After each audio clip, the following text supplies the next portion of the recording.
For 20 years, Owen Cross was the man standing behind the Hawthorne Motors assembly line, fixing failures no one else understood, stopping sabotage no one else noticed, and quietly shielding 3 generations of leadership from the people who wanted to swallow this automotive empire whole. The night CEO Evelyn Hawthorne was overthrown by her own board, Owen walked into the boardroom wearing his faded work uniform and carrying a brass key worn smooth from 2 decades of use. A lawyer rose immediately and addressed him by a name that had vanished from every public record 20 years before. The name of the man who truly owned Hawthorne Motors. If you believe loyalty has a price, stay until the end to learn what Owen gave up to honor one promise. The Orion assembly line ran in 3 shifts, and at 2:17 in the morning, it belonged to the kind of silence that only exists when every machine is doing exactly what it was designed to do. Nearly 400 electric sedans waited in varying states of completion, each one representing a launch event that Hawthorne Motors had staked its next decade on, and the floor supervisors had spent weeks running at full capacity to hit the deadline that Evelyn Hawthorne had announced to investors and the automotive press. Owen Cross was not supposed to be on the floor at that hour. His shift had ended at midnight, but he had come back because something in the air bothered him, a quality of vibration he could not name but could not dismiss, the way a musician hears a string tuned a fraction of a step wrong, even in a crowded room. He walked the line slowly, pausing at the front wheel assemblies of a vehicle that had just cleared final fitment, pressing one gloved hand against the hub housing while the diagnostic terminal above him scrolled a clean green readout with every parameter inside tolerance. The sound was barely audible, a whisper of friction underneath the hum of the ventilation system. But Owen recognized it the way a person recognizes the voice of someone they have known for a very long time. He set down his clipboard, reached for the manual request panel, and triggered a full-line hold. Nolan Pike arrived 7 minutes later with the particular controlled fury of a plant director whose job is measured in units per hour, and the argument he delivered was precise and logical. Every minute of downtime in the final production window cost the company tens of thousands of dollars. The diagnostics showed nothing wrong, and Owen Cross had no scheduling authority to stop the line on his own judgment. Owen did not argue back, which was something that always unnerved the people who tried to argue with him. He simply pulled a portable vibration analyzer from his tool bag, a device he had assembled himself from components sourced over a period of years, and began disassembling the front steering knuckle from the vehicle he had flagged. The analyzer was old and its display cracked on one corner, but the readout it produced was unambiguous. Microscopic fracture signatures running through the inner wall of the bearing housing, invisible to standard certification equipment, but present in a pattern that Owen knew would propagate under repeated load cycles. They had not reached failure threshold yet. They would pass every inspection the company currently ran. They would hold up fine through dealer delivery, through the first few hundred miles, through the warranty check at 5,000. Somewhere between 15,000 and 30,000 miles, depending on road conditions and driver weight distribution, they would begin to fail. Evelyn Hawthorne was called to the plant at 3 in the morning, and she arrived looking like someone who had learned not to show how tired she was, even when she was very tired. She had taken her father's company through a restructuring, through 2 product recalls unrelated to this project, and through a capital raise that had required her to be convincing and confident in rooms full of people who were looking for reasons to doubt her, so her first response to a stopped production line was not panic, but a focused, cold-edged anger directed at the person who had stopped it. Owen placed the extracted component on the workbench in front of her without preamble or apology, and told her in a single sentence that if those vehicles left the plant, Hawthorne Motors would not exist in any recognizable form 6 months from now. Preston Caldwell arrived shortly after, smoothing his jacket and explaining calmly that this appeared to be an isolated defect, a production anomaly, the kind of thing that happened in high-volume manufacturing and was caught by existing quality systems, and that halting the entire line was a response wildly disproportionate to the evidence. Owen requested a full batch inspection of the steering components from the most recent supplier delivery, and Preston declined on grounds of cost and schedule impact, which was a reasonable-sounding way of saying the answer was no. Before she left the floor, Evelyn noticed the brass key hanging from a cord around Owen's neck, a simple piece of hardware aged to the color of old money, with a letter H stamped into the face in a typeface the company had stopped using before she had taken her first steps. She looked at it for a moment longer than she intended to, then turned and walked back toward the management corridor, and the line stayed stopped for another 4 hours, while the shift supervisors waited for a decision that nobody with authority seemed ready to make. The internal investigation that Evelyn ordered was real, but it was bounded by the same fear that had been governing her decisions since the Orion project began. The fear that admitting a production flaw would trigger a covenant review with the lending group financing the launch, and that a covenant review would become a credit pause, and a credit pause could become something worse. She did not suspend Preston while the investigation ran, which meant the investigation was conducted partly by the people it was supposed to be investigating, a structural problem she recognized and chose to accept because she did not yet understand how much had already been arranged against her. Owen Cross, meanwhile, had returned to the floor on his own time with Dana Whitaker, a materials engineer who had joined the company 4 years earlier and who had the kind of methodical intelligence that found wrongness in data the way a surgeon finds the wrong tissue, and together they began working through the remaining steering components from the Brighton delivery. What Dana found in the alloy was a deviation that should not have existed, a reduction in the reinforcing trace elements that were specified in the supplier contract, small enough to pass the incoming acceptance tests that the company ran on a sampled basis, significant enough to change the fatigue behavior of the part under sustained dynamic loading.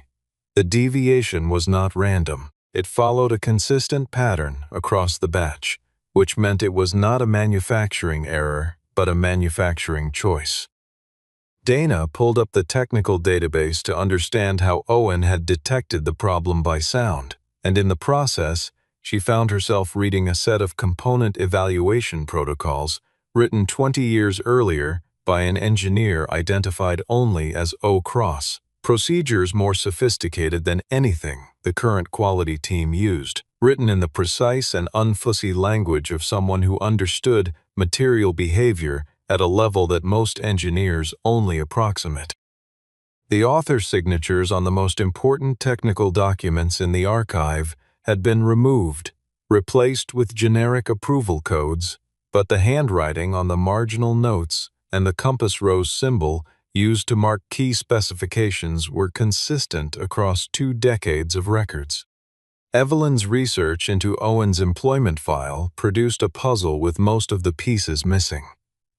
He had been at the company for exactly 20 years, longer than most of the current leadership team, but his entry into the payroll system had been authorized by a direct directive from Grant Hawthorne rather than through the standard hiring process, and there was no application, no interview record, and no conventional employment contract.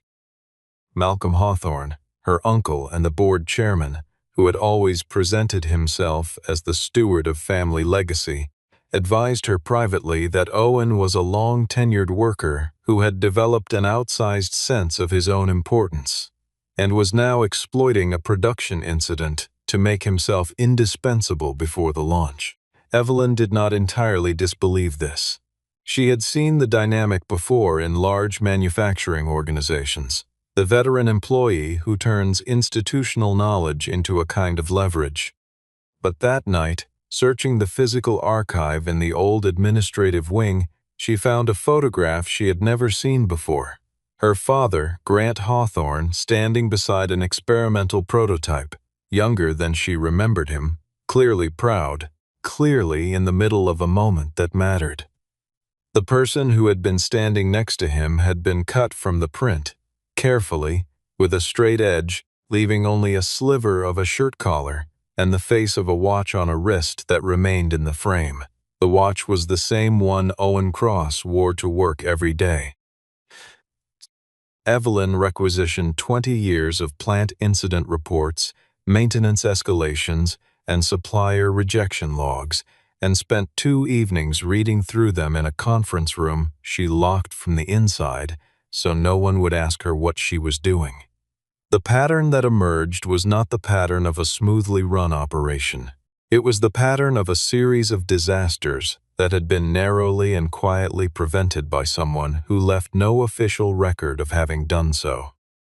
A shipment of fraudulently certified structural steel had been flagged and rejected before it entered the production process by a quality hold that appeared in the system under a generic code with no named author. A brake calibration error had been corrected on a Friday afternoon 6 hours before a fleet of vehicles was scheduled for delivery. The correction logged as routine maintenance with no incident report attached. A theft of proprietary drivetrain design files had been interrupted, and the files recovered before they reached an outside party, with the subsequent investigation noting that the intrusion had been detected by a monitoring protocol not found in any official documentation. A supplier whose materials had shown consistent variance had been removed from the approved vendor list after an anonymous written notification to the compliance office. A hybrid powertrain program that had been days from cancellation due to unresolved thermal management failures had been saved by a set of revised matics submitted without attribution. The initials OC appeared in the margin of every file where a signature should have been. Owen and Dana worked from the batch codes stamped on the Brighton components to trace the procurement chain, and what they found was that Brighton components had been added to the approved supplier list 6 months earlier on the recommendation of the financial operations team, with cost reduction as the stated justification. The engineering department had raised objections during the qualification process. Dana located the original objection filing and found that its conclusion had been altered in the system. The language changed from a conditional rejection to a conditional approval, with a notation indicating that engineering had reviewed and accepted the supplier's proposed remediation.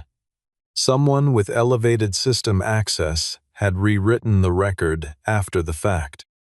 While Owen was preparing to transfer the documentation to Evelyn's secure folder, his system access was revoked simultaneously across every platform he used, and the security desk received an instruction to collect his badge and escort him from the facility. Nolan Pike delivered the suspension notice personally, which Owen understood was Nolan's way of showing some minimal dignity in a situation that had none. Owen removed his badge and set it on the workbench without a word, but when the security officer reached for the brass key on the cord around his neck, Owen simply moved it inside his collar and continued walking. Preston Caldwell was present and felt the occasion called for a remark. He said, loudly enough for the workers on the floor to hear, that Owen was simply a craftsman who had spent so long in one building that he had confused familiarity with ownership. Owen stopped, turned back, and looked at Preston with the unhurried attention of a man who has been measuring something for a long time and has finally taken the final reading. He said only that he had never confused the two, then walked to the exit while the line continued its shift around him. 17 minutes after the outer door closed behind Owen, an automated system alert propagated through the plant's legacy infrastructure with a message that no one in the current IT department could explain. Atlas Guardian has been removed from the facility. The alert sat in the system log like a splinter, and Evelyn could not stop thinking about it. She had the technology team trace the account that generated it, and found a service credential created in the early years of the company's digital infrastructure, sitting in a permission tier so foundational that it predated the current security architecture entirely, linked to access protocols no one had written documentation for. The account had last been active 4 minutes before Owen's badge was deactivated. Evelyn drove to the address on Owen's personnel file that evening without calling ahead and found a modest house with a driveway that contained one aging pickup truck and, visible through the open side door of the garage, something that stopped her at the threshold. A workshop organized around dozens of chassis models in various scales, hand-drawn mechanical diagrams pinned in overlapping layers across every wall surface, and rows of prototype components bearing the Hawthorne compass rose mark that had disappeared from the company's materials decades before she took the helm. Owen did not confirm or deny anything about his identity in that first conversation. He spoke about the company the way a physician speaks about a patient, with precise knowledge of the internal condition and a clear-eyed assessment of what was at risk. He told Evelyn that the Orion crisis was not the objective. It was the instrument, the manufactured disruption designed to generate a loss of confidence large enough to force the board toward a liquidity resolution. The target was the company itself, to be sold in a distressed state to Blackwell Automotive Group at a price well below its actual value, with the real returns flowing not from the sale price, but from the subsequent dismantlement of the patent portfolio and the real estate. He told her not to trust any financial report produced by Preston Caldwell, and he told her to find and read the founder's protective share provisions in the original corporate charter, a document she had never been shown. Evelyn had not heard of the founder's protective share. She drove back to the headquarters building and spent 3 hours in the physical document vault her father had maintained, and eventually found, between a set of architectural drawings from the original plant construction and a series of early supplier agreements, a floor plan of the facility that contained a labeled room on a subterranean level, Vault 7. The room did not appear on any map currently in use. The brass key Owen wore had a number stamped into its reverse face. When Evelyn confronted Malcolm with the vault's existence, he offered the explanation that any confident man gives when he is cornered, but not yet desperate. He said it was a decommissioned test space from a failed program, sealed after the project was wound down and forgotten in the subsequent reorganization. When she asked him about the founder's protective share, his eyes moved to the door for a fraction of a second before he changed the subject. 2 days later, Preston presented the board with a liquidity projection showing Hawthorne Motors in a deteriorating cash position, attributing the decline to production delays and the cost overruns in the Orion program, and proposed opening discussions with Blackwell as a protective measure. That evening, Evelyn found Owen standing in front of a blank steel wall deep in the plant's oldest wing, a wall with no handle and no visible seam. He pressed the brass key into a slot she had not noticed in the edge of the baseboard, and after a moment's resistance, a section of the wall swung inward on counterbalanced hinges that had been waiting 20 years for this. The room beyond the wall smelled of machined metal and sealed air, and the particular mustiness of paper that has been left undisturbed for a very long time. At its center, occupying most of the floor space, sat a vehicle that was not quite like anything Hawthorne Motors had ever put into production. A prototype in polished bare metal, its proportions slightly different from the production vehicles that had followed it, its structural geometry visible through unfinished body panels in a way that made its engineering logic immediately legible to anyone who understood what they were looking at. The placard on the wall behind it read Atlas 1, T, and the date beneath that name preceded by 3 years, the design that Grant Hawthorne had announced to the press as the innovation that had saved the company.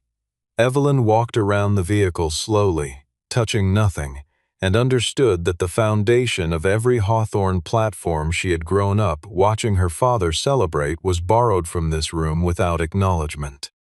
The drawings on the walls covered every surface from floor to ceiling, hundreds of them, each bearing the full signature of Owen Cross and the annotation date that placed them in the period before the company's recovery. A small screen mounted beside the door contained an archived video file. Grant Hawthorne, in a younger version of the voice she knew from home recordings, standing in this same room, introducing Owen to a small group as the future co-founder of the next era of Hawthorne Motors. Owen told her the rest of the story without softening it and without asking for sympathy. A competing industrial group had filed suit against Owen weeks before the public announcement, claiming he had misappropriated proprietary research during a previous engagement. A claim Grant knew to be fabricated, a legal maneuver designed to pressure Owen into assigning the Atlas patents to a third party at below-market terms. Grant had proposed a resolution, move the patents into a protective trust, take Owen out of the public record temporarily, and fight the case from a position where the technology was legally secured. Owen had agreed because the fight would have consumed years he did not have. His daughter was very young, his wife was ill, and he could not spend the next half-decade in deposition rooms while the legal machinery ground forward. Grant had established the founders' trust, created the protective share, and promised that once the litigation concluded and the company stabilized, Owen's contribution would be formally recognized. The litigation concluded. The company stabilized. Grant kept finding reasons why the moment was not quite right, because the board was nervous, because the investors needed consistency, because Malcolm kept advising that any reorganization of the founding narrative would unsettle the confidence of the market. Then Grant died, and the promise moved into that category of obligations that the living inherit from the dead and choose to interpret loosely. Evelyn stood in the room where her family's legacy had actually been built and felt something shift permanently in how she understood the name she carried. She asked Owen why he had never found a way to tell her, and he said he had spent years watching her to understand whether she would protect the company and the people in it, or whether she would protect the Hawthorne name above everything else. And he had not yet been certain of the answer. Dana, working through the cataloged specimens in the vault's testing archive, found original material samples from the Atlas alloy specifications alongside the data from the Brighton batch, and the comparison was not ambiguous. The formula had been deliberately degraded to a threshold that would survive initial certification while failing predictably under extended use. The approval signature on the original Atlas material specification and the chain of authorization on the Brighton contract termination both traced back to Malcolm Hawthorne. Huck. Evelyn asked Dana to compile the technical documentation as a standalone report with independent verification, and she reached out directly to Gideon Shaw, the family's longtime legal counsel, who had been managing the founders' trust in the background for 2 decades, and who she had always understood to be a careful and slightly opaque man whose caution she had attributed to professional temperament. What she did not yet know was that Gideon had been waiting for exactly this. Malcolm moved faster.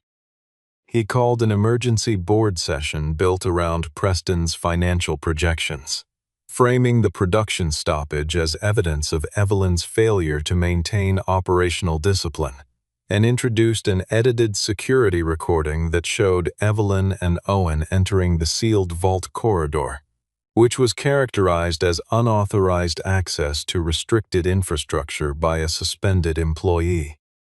The board voted to suspend Evelyn's executive authority on a plurality that Malcolm had assembled by acquiring proxy votes from peripheral family shareholders over the preceding 6 months. In a series of transactions, nobody had flagged as unusual. Malcolm was installed as interim chief executive, and within 40 minutes had moved the Blackwell acquisition from discussion to formal proposal.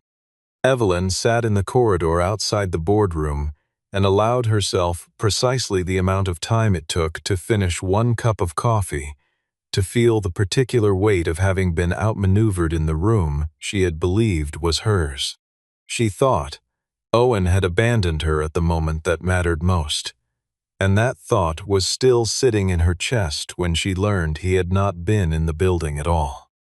He had been in a lawyer's office with Gideon Shaw, who had reviewed the documentation Owen brought and confirmed that every condition specified in the founder's trust agreement for activating the protective share had now been met. There was documented evidence of internal fraud.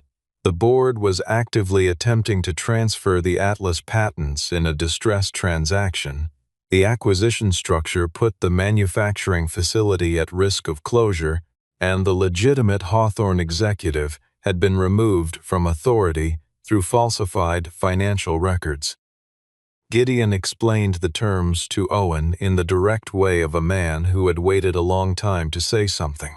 To exercise the vote, Owen had to step into the public record and remain there permanently.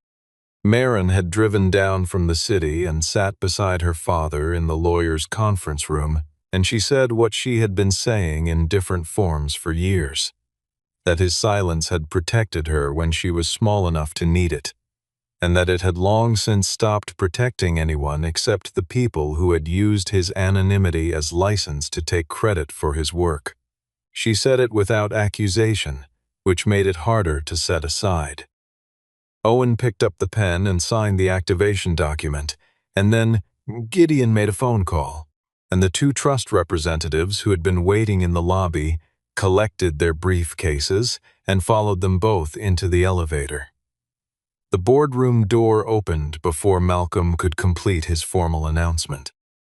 Owen walked in wearing the same faded work uniform he had worn to the plant that morning, and the brass key was visible at his collar, and Gideon Shaw stood at the head of the table and said, in the steady voice of someone reading a legal instrument that has been valid for 20 years, and simply has not been read aloud yet, that he was addressing the holder of the founder's protective share and asking whether he wished to exercise his voting rights. The room went entirely silent in the way that rooms go silent when something has been decided that cannot be undecided. Gideon laid the original documents on the table and walked through each one with the methodical patience of a man who had memorized their contents through decades of stewardship.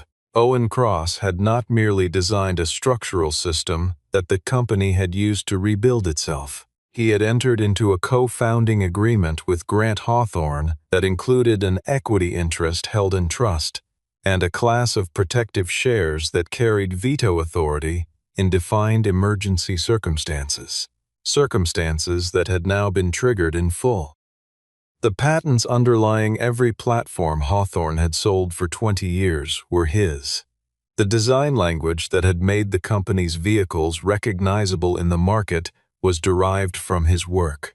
The board members who had been walking past Owen in the plant corridor for years, nodding to him in the way that people nod to fixtures they do not think about, sat very still and said nothing.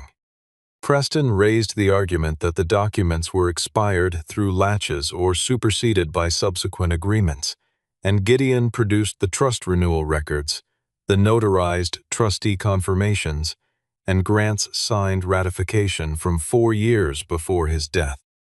Malcolm shifted strategy and spoke to Owen directly, addressing him not as an adversary but as a practical man who understood how businesses worked, explaining that the Blackwell transaction represented the realistic path forward, that the company's position was deteriorating, and that Owen would receive a settlement in the hundreds of millions of dollars if he chose not to activate the veto. Owen let Malcolm finish. He said he had spent 20 years underneath the assembly line. He knew by name what each of the 940 workers on the Hawthorne payroll stood to lose if the plant was dismantled into a balance sheet entry. he exercised the vote. The resolution came in 5 parts, each one announced by Gideon and recorded by the trust representatives in a formal minute. The Blackwell transaction was suspended pending an independent valuation. Evelyn Hawthorne's executive authority was provisionally restored. Malcolm Hawthorne and Preston Caldwell were placed on administrative suspension pending investigation. An independent technical audit of the entire Orion program was commissioned, and the plant's workforce was guaranteed salary continuity through the suspension period from the trust reserve. Malcolm accused Owen of using a legal technicality to execute a hostile seizure of a family company, which was a statement calculated to play well with any outside audience that did not know the technical details. Some board members who had voted against Evelyn began visibly reconsidering where they wanted to stand. Owen accepted Malcolm's demand for a formal shareholder and partner hearing because the one thing he had that Malcolm did not was the actual evidence, and evidence, in Owen's experience, did not require an audience to be true, but it did require one to become decisive. Dana had returned to Vault 7 during the boardroom confrontation and discovered that the most critical data files in the Vault's digital archive had been remotely deleted in the minutes immediately following Owen's public identification. Whoever had arranged the deletion had not known about the mechanical encoding. Owen had anticipated this. The Atlas I had been designed in an era before networked storage existed as a practical infrastructure, and the most important verification data had been built into the physical vehicle itself. Alloy sample coupons embedded in non-structural cavities, labeled with the batch codes from the original supplier certification, accessible only to someone who knew where to look inside the chassis. Owen, Dana, and Evelyn spent a night in Vault 7 disassembling specific sections of the prototype with tools. Owen had pre-positioned there, extracting the coupons and running comparative spectroscopy against the Brighton batch samples using a portable analyzer from the Vault's own equipment shelf. The structural analysis was unambiguous and photographically documented. The Brighton alloy had been formulated to a degraded specification that mirrored exactly the reduction in trace elements that Owen had detected by sound on the assembly line at 2:17 in the morning. Not random variation, not supplier error, but a precise and deliberate substitution that would be difficult to prove without the original material standard as reference. Dana then found the detail that closed the circuit. Brighton components used a proprietary surface treatment process on its bearing assemblies that had been developed originally by a materials processing firm that had been dissolved and its assets acquired 7 years earlier by a holding entity whose beneficial ownership, traced through 3 intermediate corporate structures, resolved to Malcolm Hawthorne. The financial connection between the board chairman, the substandard supplier, and the degraded components was documented in incorporation filings, asset transfer records, and a wire transaction log that Preston had apparently not thought to purge because he had not known that Dana had access to the external registry databases. Preston, when he understood that the documentation existed and that Malcolm's ability to protect him was gone, made the calculation that cooperating was less costly than standing alone, and he brought to the investigators a thread of emails between himself and Malcolm that described, in the flat, practical language of men who do not expect to be quoted, the specific steps by which the Orion program had been pressured toward failure. The supplier substitution, the suppression of engineering objections, the financial reporting adjustments, and the timeline for a distressed board vote. Meanwhile, Evelyn spent 2 days doing something she had not done in years, which was to walk the plant floors without an agenda, talking to workers on the night shift and the quality inspectors and the engineers who had filed the objections that Preston had rewritten. She listened to people describe what they had noticed, what they had reported, and what had happened to those reports. and she recognized in the pattern a structural flaw in the organization she had been leading. A culture in which information that complicated the executive narrative was quietly converted in information that confirmed it. The final demonstration was Owen's. 2 steering assemblies, one from the certified supplier meeting Atlas specifications, one from the Brighton batch, were mounted in a test rig and run through a simulated road cycle of 40,000 miles over 22 hours. The certified component completed the full cycle without measurable degradation.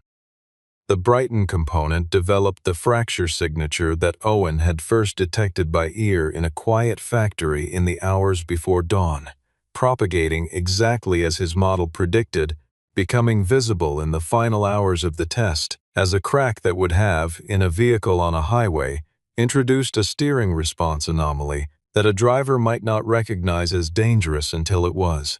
There was no dramatization, no theatrical failure. The data was simply there, cold and specific, and it made the rest of the narrative impossible to dispute. Marin organized the archive. She found, in a sealed folder among the engineering notebooks, a letter her father had never seen, written by Grant Hawthorne, addressed to Evelyn, dated 3 months before his death. In the letter, Grant described the founding of the recovery era in terms that were honest in a way his public statements had not been.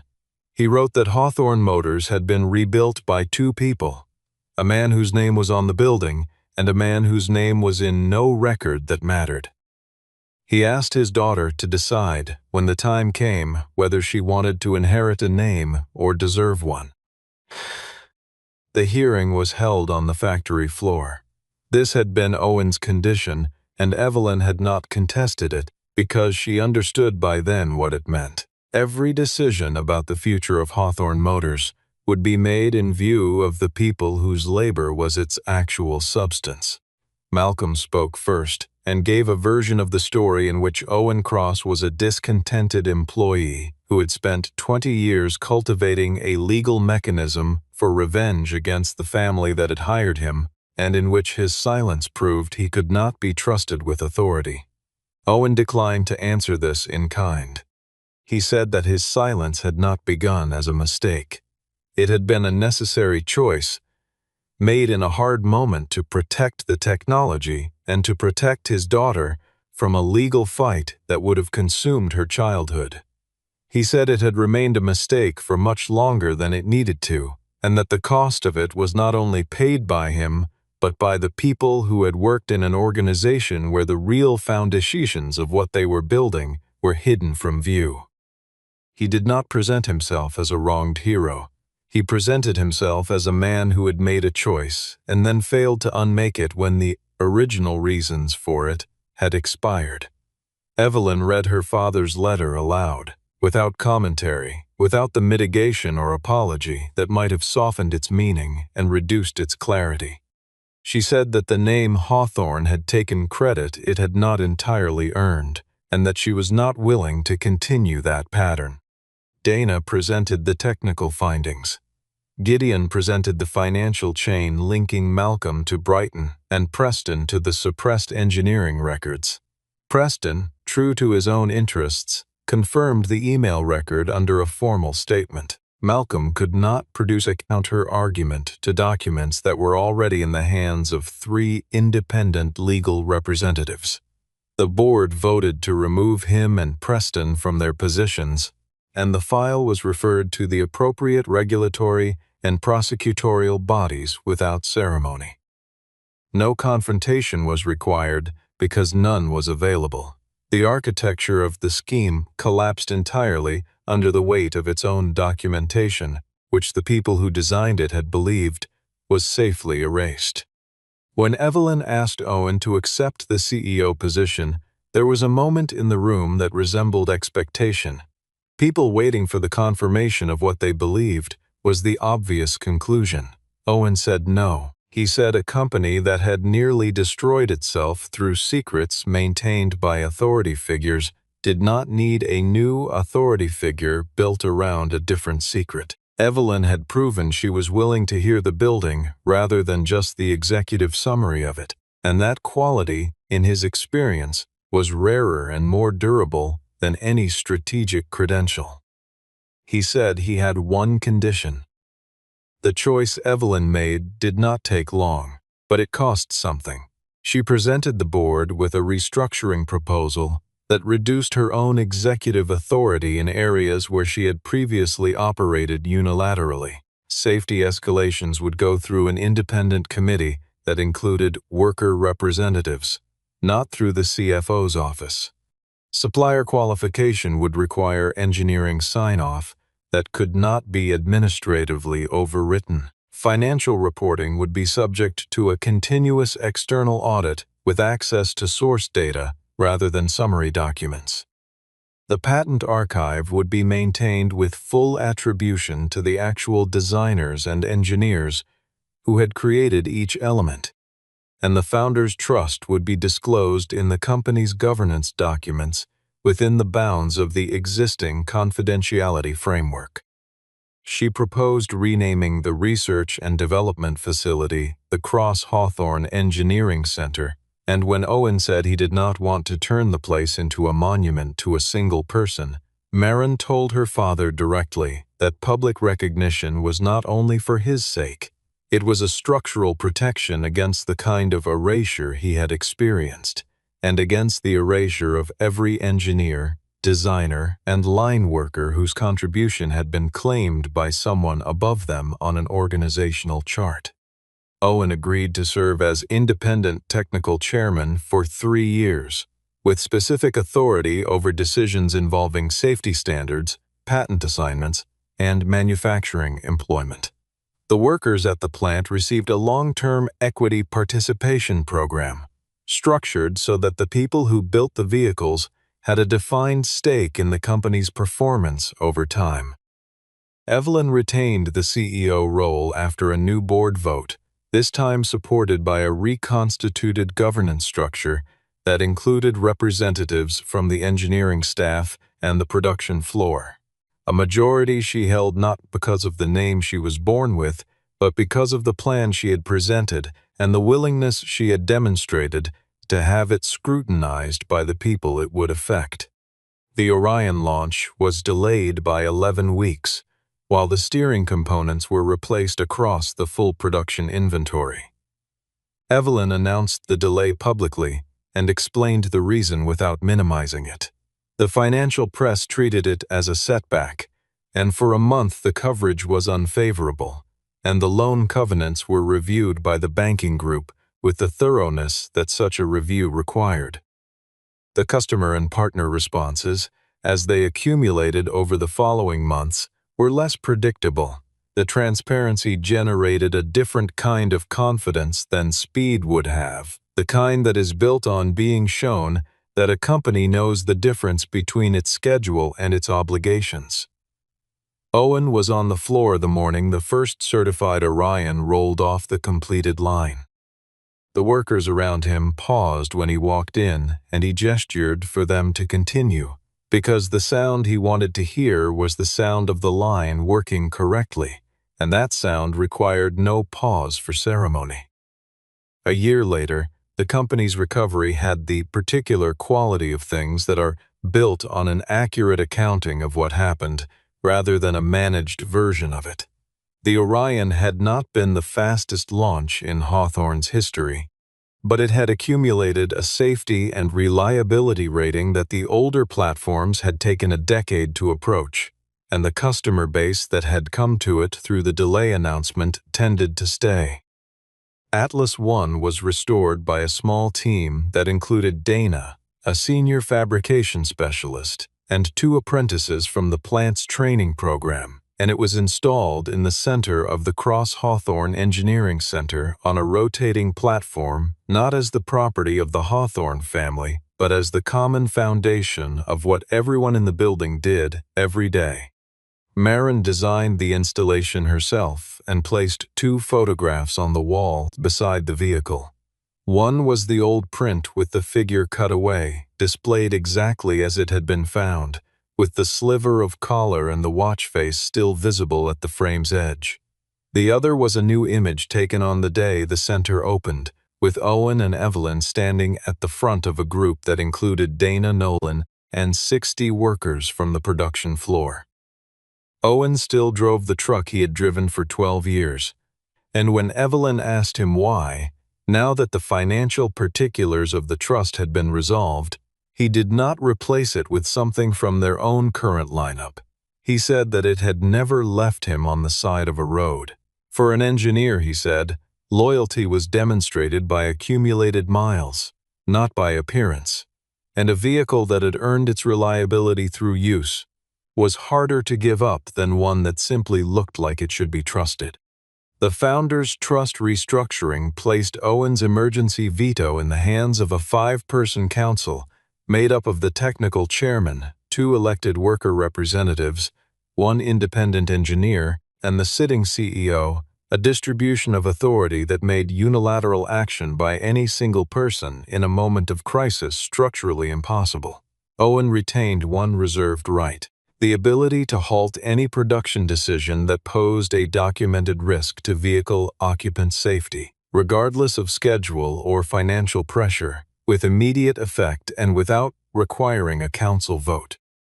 It was the same authority he had exercised informally for 20 years, exercised now in writing and in view of everyone. Evelyn stopped describing Hawthorne Motors as her family's legacy and began describing it as a responsibility that her generation was currently holding, language that was small and precise, and that carried inside it an acknowledgement of everyone who had built the thing she was responsible for not ruining.